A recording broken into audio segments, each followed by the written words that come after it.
প্রিয় শিক্ষার্থী বন্ধুরা, আশা করি তোমরা সবাই ভালো আছো। আল্লাহর রহমতে আমিও ভালো আছি। আজকে আমি তোমাদের সামনে একাদশ ও দ্বাদশ শ্রেণীর গুরুত্বপূর্ণ ভিডিও ক্লাস নিয়ে আমি আজকে তোমাদের সামনে হাজির হয়েছি। তোমরা যদি আমার এই ভিডিওটি শুরু থেকে শেষ পর্যন্ত দেখে, ইনশাআল্লাহ তোমরা খুব সহজভাবে বুঝতে পারবে। তার কারণ গণিত ভালো করে জানতে গেলে, বুঝতে গেলে অবশ্যই তো শুরু থেকে শেষ পর্যন্ত দেখতে হবে। বা প্রথমে দেখলাম, ছেড়ে দিলাম, আবার মাঝখানে দেখলাম, ছেড়ে দিলাম, এভাবে দেখলে তো বোঝা যাবে না। যাবে? অবশ্যই যাবে না।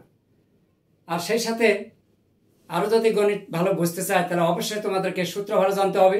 যদি তোমরা সূত্র ভালো জানো, তাহলে অবশ্যই গণিত বোঝা যাবে, বুঝতে কোনো সমস্যা হবে না। যদি তোমাদের মধ্যে সূত্রে কোনো দুর্বলতা থাকে, যদি প্র্যাকটিস ভালো না থাকে, তাহলে তো গণিত বুঝতে একটু সমস্যা হবে। যদি তোমাদেরকে আমি একটা উদাহরণ দেই, যদি তোমরা ভালো ফুটবল খেলতে চাও, তাহলে তোমাদের কি করতে হবে? অবশ্যই তোমাকে চিন্তা করতে আমি ফিটনেস আছে কিনা, আমার পা সুস্থ আছে কিনা। যদি তোমার একটা পা যদি না থাকে, তাহলে কি তুমি যদি বলো যে আমি ফুটবল খেলবো, তাহলে কি হবে? হবে না। ঠিক তেমনই তোমরা যদি ভালো গণিত জানতে চাও, বুঝতে চাও, আর গণিতে যদি তোমরা ভালো মজা পেতে চাও, তাহলে অবশ্যই সূত্রগুলো তার আগে ক্লিয়ার করে নিতে হবে। বুঝতে পেরেছ?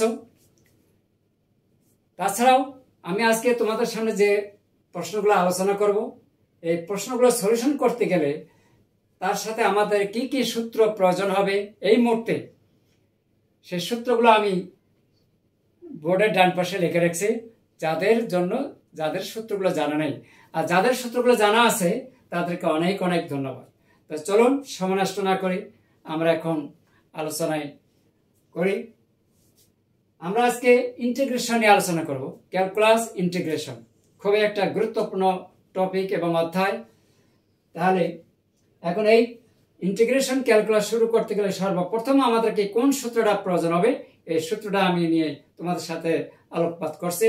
তোমরা ততক্ষণে কিন্তু আমার সাথে থাকবে, দেখবে ইনশাল্লাহ যদি তোমরা ধৈর্যের সাথে মনোযোগ সহকারে আমার সাথে থাকো, ইনশাল্লাহ তোমরা বুঝতে পারবে, কোনো মিস নেই, অসুবিধা হবে না।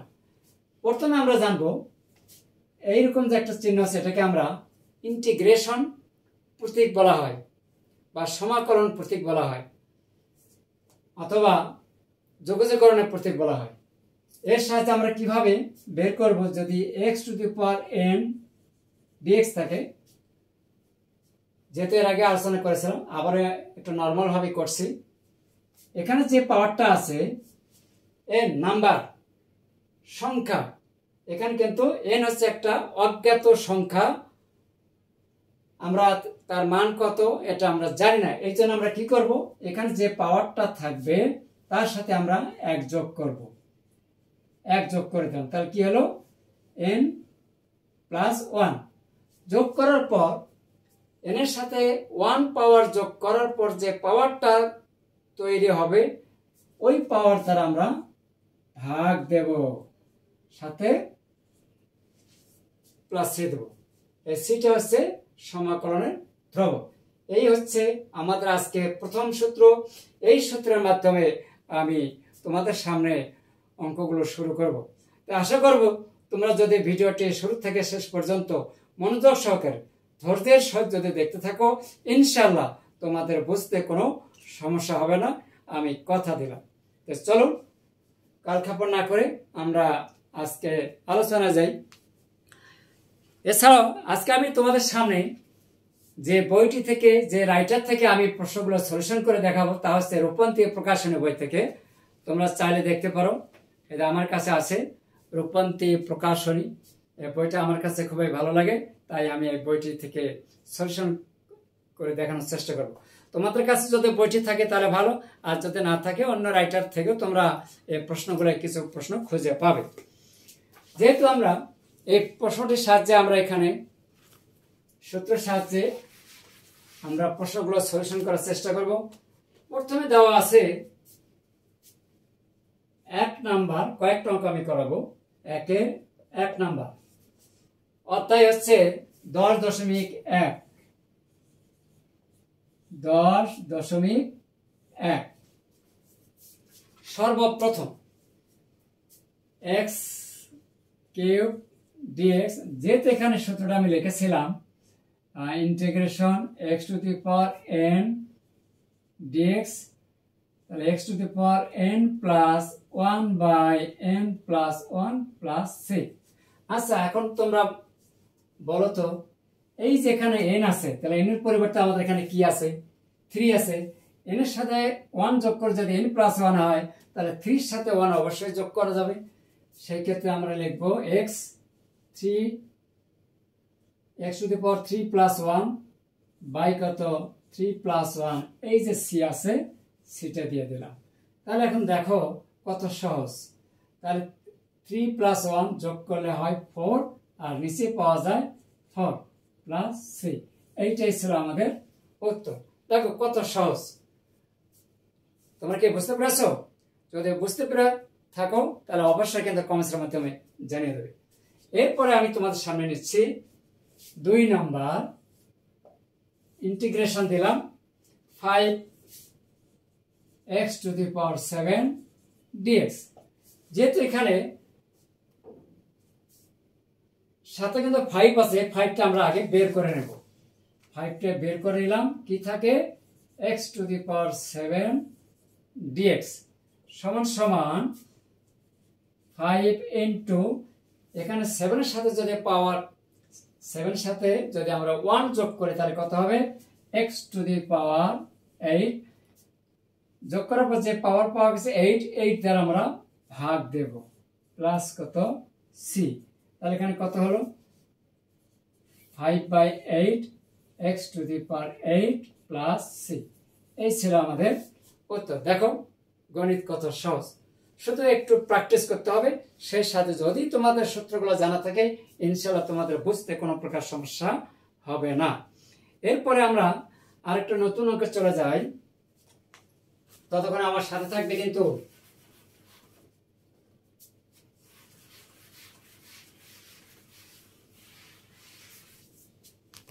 এরপরে আরেকটা প্রশ্ন নিচ্ছে 5 নাম্বার, একদম টপিক অনুযায়ী ধারাবাহিকভাবে আমি প্রশ্নগুলো সলিউশন করে দেব, তোমরা নেওয়ার চেষ্টা করবে।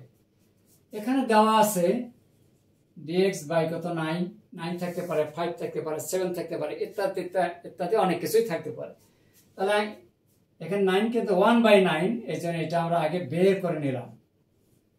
তাহলে কি থাকে dx, তাহলে 1/9 dx এর ক্ষেত্রে x থাকলে 1 হয়, আর এখানে 1 থাকলে x হয়। যেহেতু ইন্টিগ্রেশন হচ্ছে ডিফারেন্সিয়েশনের বিপরীত প্রক্রিয়া, অথবা ডিফারেন্সিয়েশন হচ্ছে ইন্টিগ্রেশনের বিপরীত প্রক্রিয়া, তাহলে ddx এর ক্ষেত্রে ddx x যদি 1 হয় তাহলে ইন্টিগ্রেশনের ক্ষেত্রে 1 থাকলে x হবে।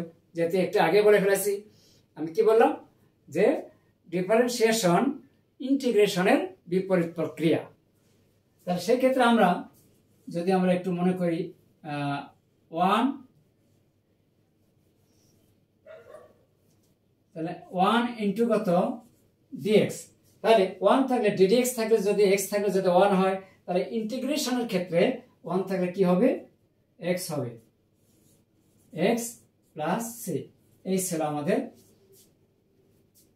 সমাধান। খুবই সহজ, আশা করি তোমরা বুঝতে পেরেছো। এরপরে আরেকটা আমি দেখা দিচ্ছি 6 নাম্বার, কি বলা আছে x কিউব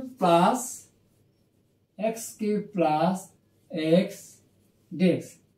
আমরা যখন অঙ্কগুলো করতে করতে যখন চালু হয়ে যাব তখন কিন্তু মুখে মুখেই করতে পারবো, যেহেতু এখন তোমাদের শুরুতে শেখার পালা, এই জন্য আমি ধারাবাহিকভাবে সিকোয়েন্স ভাবে বুঝাই দেবো। ততক্ষণে কিন্তু যদি তোমরা আমার সাথে থাকো বুঝতে পারবে ইনশাআল্লাহ। তাহলে এখানে এই যে ইন্টিগ্রেশন প্রতীকের চিহ্নটা আমরা একটু ভিতরে গুণ করে দিই, x কিউব সাথে আসবে dx প্লাস, এটা যদি এখানে গুণ যায় তাহলে x dx। তাহলে একটু আগে বলছিলাম এখানে যে পাওয়ারটা থাকবে তার সাথে আমরা 1 যোগ করব, যোগ করলে কত হবে 4 হবে। তাহলে x to the power 4/4, x to the power 4/4 plus x, যেহেতু কোনো পাওয়ার না থাকলে 1 আছে, তাহলে 1 এর সাথে যদি আমরা পাওয়ার 1 যোগ করি তাহলে কত হবে 2 হবে, অর্থাৎ স্কয়ার x স্কয়ার ভাগ কত 2 প্লাস সি। এই ছিল আমাদের 6 নম্বর প্রশ্নের উত্তর। দেখো তোমরা শিক্ষার্থী বন্ধুরা, গণিত কত সহজ। গণিত খুবই ইন্টারেস্টিং একটা সাবজেক্ট। যদি তোমরা বেসিকগুলো ভালো করে জেনে থাকো বা জানার যদি চেষ্টা করো, অর্থাৎ প্রাইমারি কনসেপ্টগুলো ক্লিয়ার থাকলে গণিত তোমাদের কাছে সব চাইতে ইন্টারেস্টিং সাবজেক্ট বলে মনে হবে। এই ছিল 6 নম্বর প্রশ্নের সমাধান। এরপরে আমি আরেকটা প্রশ্ন সলিউশন করে দিচ্ছি। 7 নম্বরটা নিচ্ছি আমি। এরপরে 7 নম্বরে বলা আছে 2x integration 2x square minus 5x cube dx। তার আগে এই প্রশ্নগুলো একটু মুছে নিলাম।